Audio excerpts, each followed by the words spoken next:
संभोग से समाधि तक ओशो की उन प्रसिद्ध कृतियों में से एक है जिसने भारतीय समाज में गहरी बहस और जिज्ञासा को जन्म दिया। इस पुस्तक में ओशो ने मानव जीवन की सबसे मूलभूत ऊर्जा, यौन ऊर्जा, को दमन करने के बजाय समझने और रूपांतरित करने की बात कही है। उनके अनुसार जिस ऊर्जा को हम सामान्यतः केवल शारीरिक सुख तक सीमित समझते हैं, वही ऊर्जा यदि जागरूकता के साथ जी जाए तो आध्यात्मिक उत्कर्ष का द्वार बन सकती है। ओशो का दृष्टिकोण परंपरागत नैतिकताओं से अलग है। वे न तो अंध स्वीकृति की बात करते हैं और न ही दमन की, बल्कि वे सजगता और रूपांतरण की शिक्षा देते हैं। ओशो कहते हैं कि मनुष्य के भीतर जो भी ऊर्जा है वह एक ही मूल स्रोत से आती है। क्रोध, प्रेम, करुणा, रचनात्मकता और काम, ये सब उसी ऊर्जा के विभिन्न रूप हैं। जब यह ऊर्जा अचेतन रूप में बहती है तो वह वासना बन जाती है, और जब वही ऊर्जा चेतना के प्रकाश में आती है तो वह ध्यान और समाधि में बदल सकती है। उनके अनुसार समस्या काम में नहीं है, समस्या अचेतनता में है। यदि मनुष्य अपनी यौन ऊर्जा को समझे, उसे देखे, उसके साथ साक्षी भाव से रहे, तो वही ऊर्जा धीरे धीरे ऊपर की ओर उठती है। ओशो भारतीय परंपरा में प्रचलित दमन की प्रवृत्ति की आलोचना करते हैं। वे कहते हैं कि सदियों से समाज ने काम को पाप कहकर दबाने की कोशिश की है। परिणाम यह हुआ कि मनुष्य के भीतर अपराध बोध, कुंठा और द्वंद्व पैदा हो गया। दमन से ऊर्जा समाप्त नहीं होती, वह विकृत हो जाती है। जब किसी प्राकृतिक प्रवृत्ति को दबाया जाता है तो वह मनोवैज्ञानिक बीमारियों, हिंसा और विकृत व्यवहार के रूप में बाहर आती है। इसलिए ओशो का आग्रह है कि काम को समझो, उससे भागो मत, उसे शत्रु मत मानो। उनके अनुसार संभोग केवल शरीर का मिलन नहीं है।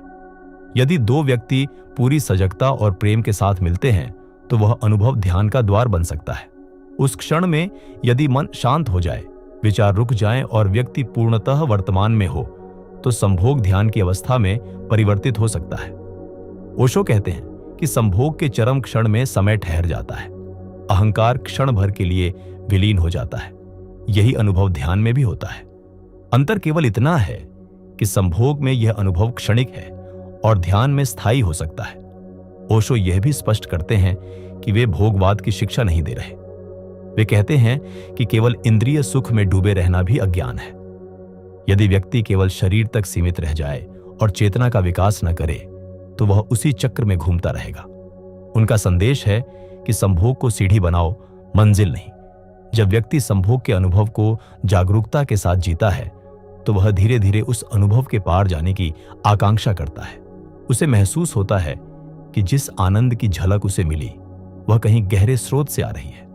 तब उसकी यात्रा भीतर की ओर मुड़ती है। ओशो तंत्र की परंपरा का उल्लेख करते हैं जिसमें काम को नकारा नहीं गया बल्कि साधना का हिस्सा बनाया गया। तंत्र कहता है कि जिस ऊर्जा से जीवन पैदा होता है वही ऊर्जा आत्मबोध का साधन भी बन सकती है। लेकिन तंत्र में भी सबसे महत्वपूर्ण तत्व है जागरूकता। यदि जागरूकता नहीं है तो तंत्र भी केवल भोग में बदल सकता है। इसलिए ओशो बार बार ध्यान की आवश्यकता पर जोर देते हैं। उनके अनुसार ध्यान वह आग है जिसमें काम की कच्ची ऊर्जा तपकर शुद्ध प्रेम और अंततः समाधि में बदल जाती है। समाधि ओशो के अनुसार वह अवस्था है जहां व्यक्ति पूर्ण शांति, आनंद और एकत्व का अनुभव करता है। वहां कोई द्वैत नहीं रहता। संभोग में जो एकत्व क्षण भर के लिए मिलता है, समाधि में वही एकत्व स्थायी हो जाता है। संभोग में दो शरीर मिलते हैं, समाधि में व्यक्ति अस्तित्व से एक हो जाता है। ओशो कहते हैं कि संभोग प्रकृति का तरीका है मनुष्य को समाधि की झलक देने का, ताकि वह जान सके कि उससे भी ऊंची कोई अवस्था संभव है। वे यह भी कहते हैं कि प्रेम इस यात्रा का मध्य बिंदु है। यदि संभोग में प्रेम नहीं है तो वह केवल शारीरिक क्रिया रह जाती है। प्रेम के साथ संभोग एक गहरी संवेदनशीलता और समर्पण का अनुभव देता है। प्रेम व्यक्ति को दूसरे के प्रति खुला बनाता है, अहंकार को नरम करता है। जब अहंकार पिघलता है तो ध्यान की भूमि तैयार होती है। इसलिए ओशो के अनुसार संभोग से सीधे समाधि नहीं पहुंचा जा सकता। बीच में प्रेम और ध्यान की प्रक्रिया आवश्यक है। ओशो की शिक्षाओं में स्वतंत्रता का विशेष महत्व है। वे कहते हैं कि आध्यात्मिकता भय और निषेध पर आधारित नहीं हो सकती। यदि मनुष्य को लगातार यह सिखाया जाए कि उसकी प्राकृतिक प्रवृत्तियां पाप हैं, तो वह भीतर से टूट जाता है। आध्यात्मिक विकास के लिए स्वस्थ मन और स्वीकृति जरूरी है। इसलिए वे काम को स्वीकारने की बात करते हैं, लेकिन अंध स्वीकृति की नहीं, बल्कि समझ के साथ। उनका यह भी कहना है कि ऊर्जा का रूपांतरण स्वाभाविक प्रक्रिया है। जैसे बीज में वृक्ष बनने की संभावना होती है, वैसे ही काम ऊर्जा में समाधि बनने की संभावना है। लेकिन बीज को सही मिट्टी, पानी और प्रकाश चाहिए। उसी प्रकार मनुष्य को ध्यान, प्रेम और जागरूकता की जरूरत है। यदि ये तत्व मौजूद हों तो ऊर्जा ऊपर उठती है। ये उठान किसी जबरदस्ती से नहीं होता, बल्कि सहज विकास से होता है। ओशो इस विषय को केवल दार्शनिक स्तर पर नहीं रखते, बल्कि मनोवैज्ञानिक दृष्टि से भी समझाते हैं। वे कहते हैं कि यौन ऊर्जा जीवन की मूल शक्ति है। जब व्यक्ति युवा होता है तो यह ऊर्जा सबसे तीव्र होती है। यदि इस समय उसे सही दिशा न मिले तो वह भ्रमित हो सकता है। समाज या तो उसे दमन की शिक्षा देता है या फिर अतिभोग की। दोनों ही रास्ते संतुलित नहीं है। ओशो संतुलन की बात करते हैं, न तो दमन, न ही अति, बल्कि सजगता। उनकी शिक्षाओं का एक महत्वपूर्ण पहलू यह है कि वे अनुभव को महत्व देते हैं। वे कहते हैं कि सत्य किसी किताब से नहीं मिलता, बल्कि स्वयं के अनुभव से मिलता है। यदि व्यक्ति सचमुच ध्यान करता है, अपने भीतर उतरता है, तो वह देखेगा कि उसकी काम ऊर्जा धीरे धीरे शांत और परिष्कृत होती जा रही है। तब वह बाहरी सुखों पर निर्भर नहीं रहता, उसका आनंद भीतर से आने लगता है। ओशो यह भी स्पष्ट करते हैं कि हर व्यक्ति का मार्ग अलग हो सकता है। कुछ लोग सीधे ध्यान से समाधि की ओर जा सकते हैं, कुछ को प्रेम के माध्यम से जाना होगा, और कुछ के लिए संभोग भी एक प्रारंभिक द्वार हो सकता है। महत्वपूर्ण यह है कि व्यक्ति ईमानदार हो और अपने भीतर की सच्चाई को देखे। आत्मछल आध्यात्मिक यात्रा में सबसे बड़ी बाधा है। उनके अनुसार जब तक व्यक्ति काम से लड़ता रहेगा, वह उसी में उलझा रहेगा। संघर्ष ऊर्जा को और मजबूत कर देता है, लेकिन जब व्यक्ति साक्षी भाव से उसे देखता है तो धीरे धीरे उसकी पकड़ ढीली पड़ जाती है। यह देखने की प्रक्रिया ही ध्यान है। ध्यान कोई विशेष क्रिया नहीं, बल्कि चेतना की अवस्था है।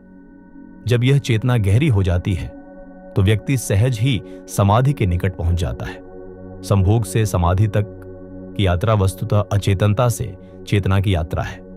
संभोग प्रतीक है उस ऊर्जा का जो नीचे की ओर बहती है, और समाधि प्रतीक है उस ऊर्जा का जो ऊपर की ओर उठती है। यह ऊपर नीचे केवल प्रतीकात्मक भाषा है। वास्तव में यह चेतना की गहराई का संकेत है।